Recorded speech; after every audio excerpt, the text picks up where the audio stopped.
Ok. Nosotros hoy llegamos a la despedida que dice aquí, bendiciones y salutaciones finales, es el título que trae ahí la Reina Valera.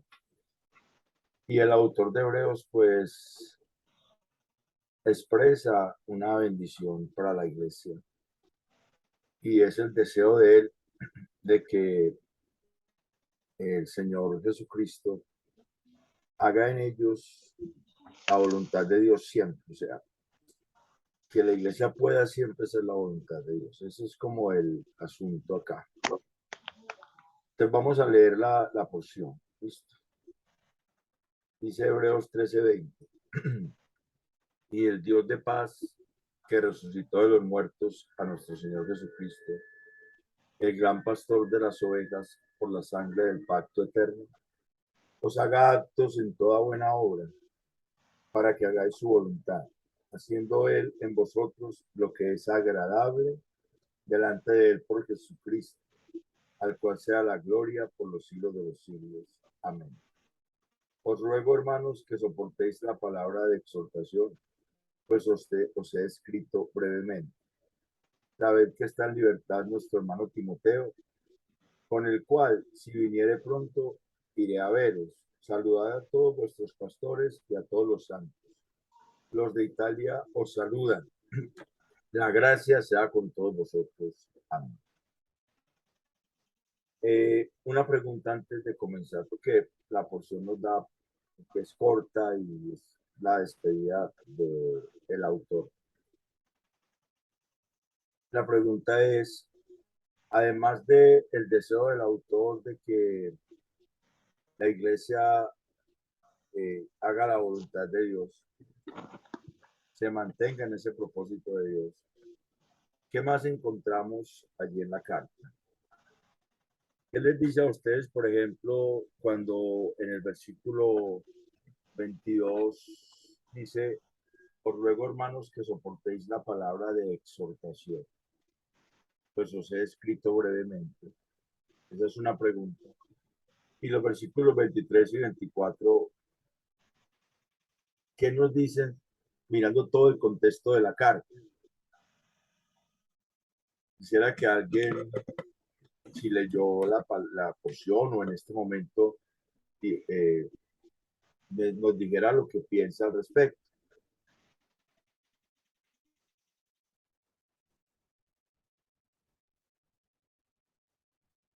¿Sí me están oyendo?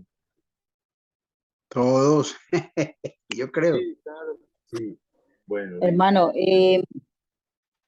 pues viendo toda la carta, estoy leyendo aquí, por ejemplo, en 10:26, donde dice que si pecáramos voluntariamente después de haber recibido el conocimiento de la verdad, ya no queda más sacrificio por los pecados, sino una horrenda expectación de juicio y de hervor de fuego que ha de devorar a los adversarios. Pues es una de las exhortaciones que veo en la carta. Ah, bueno, lo que pasa es que él dice la palabra de exhortación, ¿sí? Que soportéis la palabra de exhortación. O sea que Ujú. dice, porque os he escrito brevemente, o sea que él considera que esta carta es corta y que la carta en sí misma es una palabra de exhortación. Hay que entender lo que significa exhortación. Nosotros a veces pensamos que exhortación es algo como un llamado con, con dureza o Un regaño, como un con un regaño. regaño o con enojo. Pero la palabra exhortación es la palabra paraclesis. Y esa palabra significa una invitación a venir cerca. Se hace con amor. Y por eso dice, os ruego, porque también es el mismo verbo. Eh, El, el, el mismo verbo es invitar con amor a la iglesia a que soporte esa palabra, o sea, a que la asuma, a que la lleve, a que entienda que es necesaria esa palabra de exhortación para poder vivir en esa voluntad de Dios. Se relaciona todo con lo que está arriba.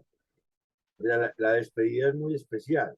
No solamente dice, bueno, hasta luego, hermano, ahí les escribí, ustedes verán, yo espero que el Señor les ayude, no, sino que está diciendo que para poder llevarle gloria a Dios, porque el texto está hablando de darle gloria a Dios siempre. En el versículo 21 dice, al cual sea la gloria por los siglos de los siglos. Amén. Y hay un amén ahí y hay otro amén en el versículo 25, como que el autor ya decide seguir, como que se va a despedir y dice, bueno, la, al cual sea la gloria por los siglos de los siglos. Amén. Y entonces enseguida les hace un llamado con amor, una invitación a asumir esa palabra que les ha dado porque es necesaria. Entonces, es una invitación que el autor hace a que asumamos la palabra de Dios, en este caso todo lo que él ha escrito, porque es necesario para poder vivir en esa voluntad del Señor. El título del mensaje es Dios nos lleva a glorificarle por medio de Jesucristo. Por medio de Jesucristo, versículos 20 y 22, a través de la resurrección de Jesucristo. A través de la resurrección de Jesucristo. Y voy a leer los versículos 20 y 21, que es esa primera porción. Y el Dios de paz que resucitó de los muertos a nuestro Señor Jesucristo, el gran pastor de las ovejas, por la sangre del pacto eterno, os haga actos en toda buena obra para que hagáis su voluntad, haciendo él en vosotros lo que es agradable delante de él por Jesucristo, al cual sea la gloria por los siglos de los siglos. Amén. Entonces, Dios nos lleva a glorificarle siempre, primero a través de Jesucristo, a través de la resurrección de Jesucristo. Y es importante que él dice, el Dios de paz que resucitó de los muertos a nuestro Señor Jesucristo. Eso es muy importante porque la iglesia tiene que considerar siempre la resurrección de Cristo. Es la doctrina fundamental de la iglesia. Es la doctrina fundamental del cristianismo. El cristianismo se diferencia de todas las otras religiones en que su autor resucitó y está vivo. Sin la resurrección no hay evangelio, el evangelio es incompleto, ¿cierto? Que le falta. Es que si Cristo no resucitó, dice Pablo en la primera carta a los Corintios, capítulo 15, vana es nuestra fe y vana es nuestra predicación. O sea, sin la resurrección de Cristo, el cristianismo es otra religión como las demás. Lo que diferencia el cristianismo realmente de las otras religiones es que su autor resucitó. Y lo que implica la resurrección de Cristo para la iglesia implica que nosotros tenemos la esperanza de resucitar en la eternidad, resucitar y estar con él en la eternidad. La esperanza del cristiano está en la resurrección de Cristo. Si Cristo hubiese muerto y no hubiese resucitado, entonces prácticamente el sacrificio de él no hubiese sido acepto delante del Padre. La resurrección le da la connotación de que el sacrificio fue aceptado, de que el pago por los pecados fue realmente consignado a la cuenta de la iglesia, que ese sacrificio verdaderamente fue eficaz y que por eso el autor dice que es el gran pastor de las ovejas, y la palabra que utiliza ahí no es la palabra que utilizó en el capítulo 13 cuando habló de los pastores.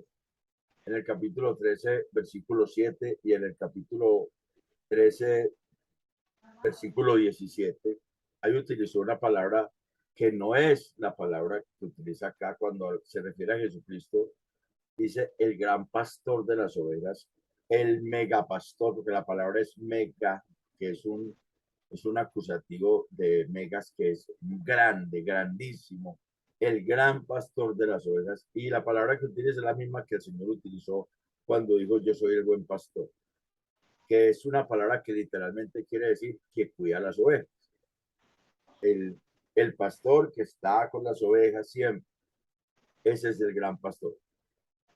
Y habla de la sangre del pacto eterno. Entonces, ¿cuál es la señal del pacto antiguo? Lo veíamos la vez pasada. ¿Cuál es la señal del pacto de Dios con Moisés o con el pueblo a través de Moisés? Lo dijimos la vez pasada. ¿Quién se acuerda? Que los judíos, si no hacían eso, eh, entonces ellos, mejor dicho, quedaban fuera del pacto. Y ellos lo tomaron literalmente, no como que el guardar el sábado fuera una garantía de que ellos estaban cumpliendo el pacto, sino que pensaron que eso era cumplir el pacto, porque era la señal. La señal del pacto de Dios con Moisés o con el pueblo a través de Moisés era guardar el sábado. El sabbat. Y la señal del pacto de Dios con Abraham era la circuncisión. Eso sí. Para los judíos era muy interesante esos dos pactos. Pero el pacto eterno, que era ese pacto que era sombra del que iba a venir, porque el autor de Hebreos ya nos lo dijo en Hebreos 8:5, y más adelante nos habla de que las cosas celestiales con mejores sacrificios, que eso era una sombra, que había algo que Dios le había mostrado a Moisés, y empieza a hablar de la sombra, que era todo ese pacto, era sombra del que iba a venir, que ese pacto no se iba a sellar con guardar un día de reposo, que ese pacto no se iba a sellar con la circuncisión, sino que ese pacto se sellaba con la sangre de Cristo. Entonces la señal del pacto eterno, que es el mismo pacto prefigurado allá, es la señal, es la sangre de Jesucristo. Está el autor afirmando en ese versículo la diferencia que ya había dicho antes, que en el versículo 13:10 dice: tenemos un altar del cual no tienen derecho de comer los que sirven al tabernáculo. Cuando el hermano Guillermo me hizo la pregunta, yo le hablé de comunión con Cristo. Nosotros tenemos una comunión que no tienen derecho, de la cual no tienen derecho los que sirven al tabernáculo. Pero esa comunión con Cristo está en el que come mi carne y bebe mi sangre. Digo en Juan 6, tiene vida eterna y yo le resucitaré en el día posterior. Esa sangre de Cristo identifica a la iglesia y la identifica del pueblo de Israel, que se identificaba con el sábado. La iglesia no se identifica con guardar el sábado, sino que la iglesia entiende que la verdadera señal, lo que ratificó el pacto eterno, es el derramamiento total de la sangre de Cristo y su resurrección. Y ahí está en ese versículo 20. Está diciendo, nosotros somos el producto de ese nuevo pacto. Por eso la canción al principio, Él me sostendrá, es porque nosotros somos comprados con su sangre. Esa es una de las razones por las cuales la salvación no se pierde, porque la salvación de Cristo fue sellada con su sangre eficaz. Esa sangre tiene el poder para salvar. Es la que garantiza la salvación y la garantiza por la resurrección. O sea, la importancia de que el testador haya muerto, que ya nos había dicho el autor de Hebreos, que no hay herencia, entre tanto el testador no muere. Y él es el autor de esa salvación. Al resucitar, su iglesia resucitó con él. Entonces, el autor de Hebreos está diciendo que Dios el Padre, que también fue el que dio el antiguo pacto, resucitó a Jesucristo, que es el gran pastor de las ovejas. ¿De cuáles ovejas? De las que él dijo allá en Juan 10, que oyen mi voz y me siguen. Pero allá les dijo a unos que no eran de sus ovejas. Son cosas que podemos ir extrayendo de acá. El autor está haciendo, y él viene haciendo una diferencia grande entre los que creen en Jesucristo y los que siguen todavía en los rituales de la ley. Y aquí está afianzando eso. En el versículo, en Juan 10, 25, dice, Jesús le respondió, os lo he dicho y no creéis. Las obras que yo hago en nombre de mi Padre, ellas dan testimonio de mí. Pero vosotros no creéis porque no sois de mis ovejas, como os he dicho. Mis ovejas oyen mi voz y yo las conozco y me siguen y yo les doy vida eterna y no perecerán jamás, ni nadie las arrebatará de mi mano. Mi Padre que me las dio es mayor que todos y nadie las puede arrebatar de las manos de mi Padre. De la mano de mi Padre, yo y el Padre uno son. Juan 10, del 25 al 30. El autor de Hebreos está ratificando eso, que él es el gran pastor de esas ovejas por las cuales él dio su vida y que el Padre lo resucitó y que su sangre selló el pacto eterno. Entonces, a través de esa resurrección, la iglesia le puede dar gloria a Jesucristo siempre, por el hecho de que él la compró con su sangre. Pero trae unos beneficios. Y el autor nos sigue diciendo en el versículo 21, que el Dios de paz os haga aptos en toda buena obra para que hagáis su voluntad, para que cumplamos su propósito, nos haga capaces, nos capacite para cumplir su propósito, haciendo él en vosotros lo que es agradable. ¿Haciendo quién? Jesucristo en nosotros, haciendo lo que es agradable delante de Dios el Padre. Es interesante que ese haciendo es un tiempo que se llama un presente, participio presente en griego, y significa que siempre está haciendo. Jesucristo siempre está haciendo en la iglesia lo que es agradable, lo que complace a Dios. Siempre lo está haciendo. Entonces la pregunta es, ¿por qué? Si Él siempre está haciendo en nosotros lo que complace a Dios, ¿por qué nosotros nos hacemos los sordos ante su voz?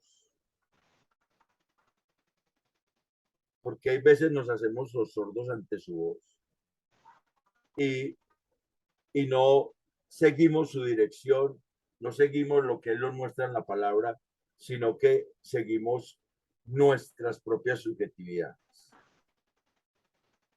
Tenemos que nosotros entender por qué.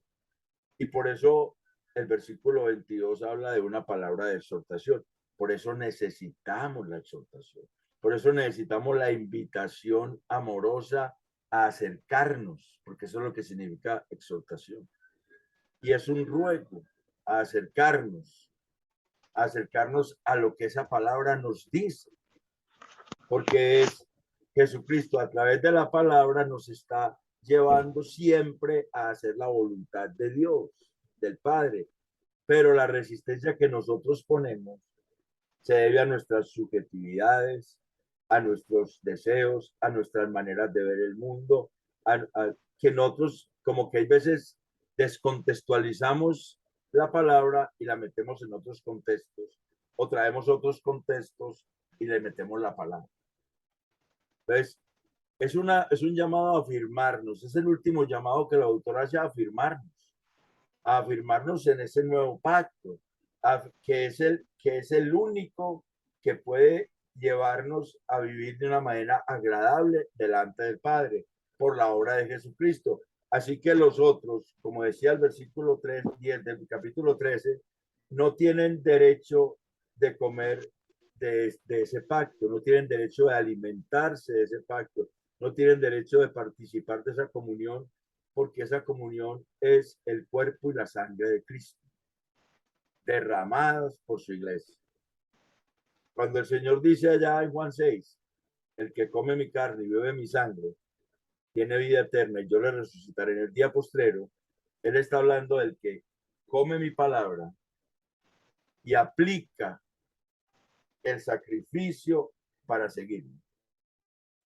Se va desprendiendo de sus subjetividades, se va desprendiendo de su manera de ver el mundo, se va desprendiendo de sus propios razonamientos y va dejando que esa palabra lo vaya llenando. Va dejando que esa palabra lo vaya restaurando, lo vaya afirmando. Y eso es lo que la Biblia habla cuando lo que la Biblia llama la llenura del Espíritu Santo o el bautismo del Espíritu Santo.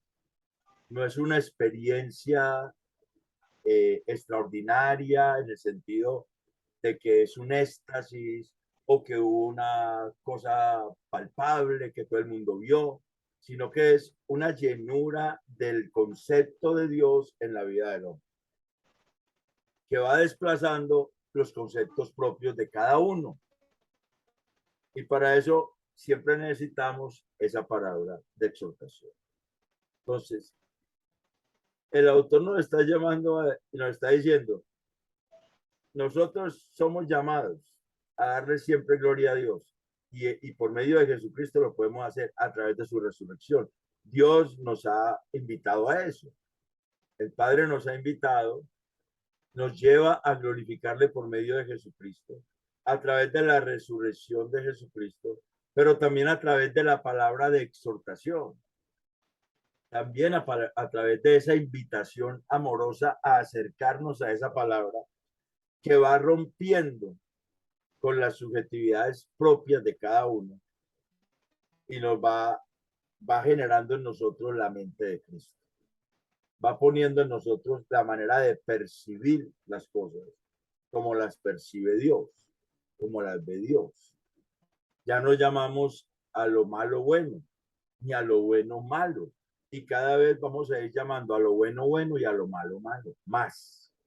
Si dejamos que esa palabra nos llene, porque esa es la llenura del Espíritu Santo, Él la inspiró. A través de esa palabra de exhortación, a través de soportarla. La palabra soportar es una palabra que significa,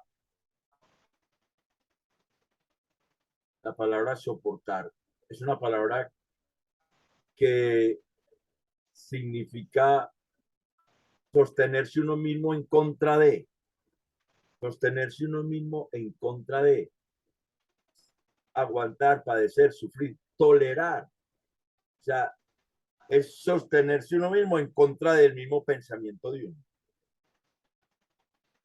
Sostener ese pensamiento que dice la palabra, si vaya en contra del mismo pensamiento de uno, si no, hay una resistencia a la palabra y no hay crecimiento. Y si no hay crecimiento y no hay madurez, la iglesia no le puede dar gloria a Dios nunca, porque no le puede obedecer.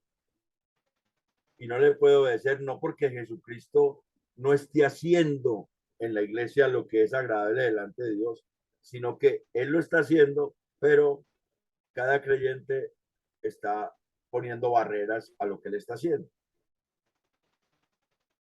Y por eso es necesaria la palabra de exhortación. Entonces vamos viendo dos asuntos. Dios nos lleva a glorificarle siempre a través de la resurrección de Jesucristo, a través de la palabra de exhortación.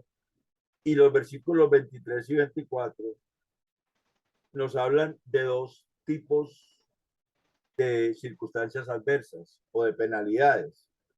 El versículo 23 nos dice, sabed que está en libertad nuestro hermano Timoteo, con el cual si viniere pronto iré a ver.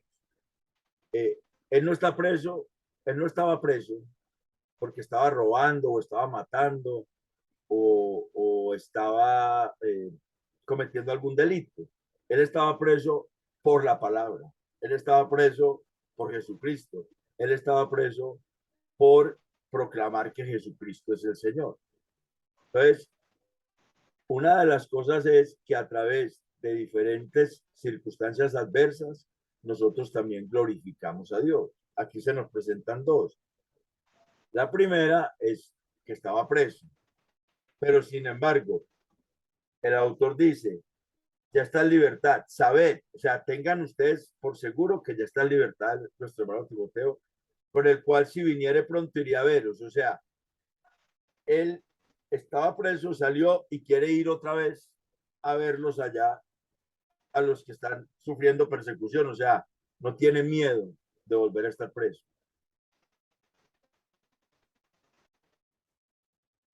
O sea, que las penalidades forman el carácter de Cristo en la iglesia. Y una de ellas es el encarcelamiento acá. Hay muchas más.